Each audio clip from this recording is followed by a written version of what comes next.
Pia Wurtzbach, pinasaringan si Heart Evangelista sa kanyang pag-aaral. Matapos magkaroon ng usapan tungkol sa marangyang kwintas ng alagang aso ni Heart Evangelista na si Panda, tila may sagot si Miss Universe 2015 Pia Wurtzbach sa pamamagitan ng isang video kung saan ipinakita niya ang serpent necklace na kanyang ine-endorso. Ang nasabing video ay kanyang ibinahagi sa Instagram na may caption na, "An enchantment." Dahil dito, nagbigay ng reaksyon ang kilalang Filipino designer na si Michael Cinco. Sa kanyang komento, sinabi niyang, "Class," na nangangahulugang siya ay humanga sa suot ni Pia. Sumunod na nagbigay ng papuri si Mark Baumgartner, isa ring tanyag na designer, na nagkomento ng, "This is FIREEEE," na nagpapakita ng kanyang paghanga sa estilo at klasikal na disenyo ng kwintas. Ngunit sa kabilang banda, nagbigay daan ito sa mga netizen na gumawa ng koneksyon sa pagitan ng post ni Pia Wurtzbach at kay Heart Evangelista. Ayon sa mga komentaryo ng mga netizen,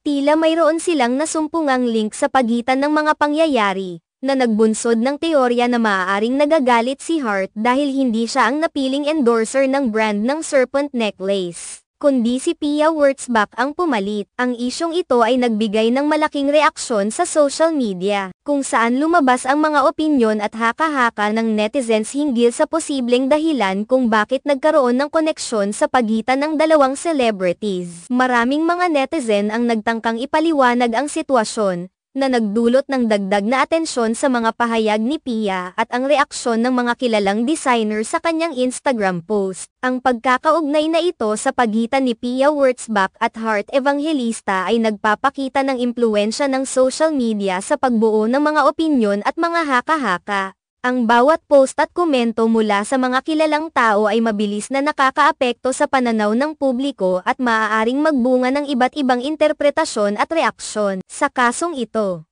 kahit na walang direktang koneksyon na ipinakita, ang kaganapan ay nagpapakita kung paano maaaring magresulta ang isang simpleng pag-post sa isang mas malalim na usapin sa mundo ng showbiz at fashion. Sa makatuwid, ang sitwasyon na ito ay nagpapakita ng halaga ng pagiging maingat sa pagbuo ng mga pahayag at opinyon sa social media. Dahil ang bawat hakbang ng mga kilalang tao ay madalas na sinusundan at pinag-uusapan ng publiko. Ang mga reaksyon ng mga designer at netizens ay nagpapakita ng laki ng epekto ng bawat kilos sa industriya at sa buhay ng mga taong sangkot dito.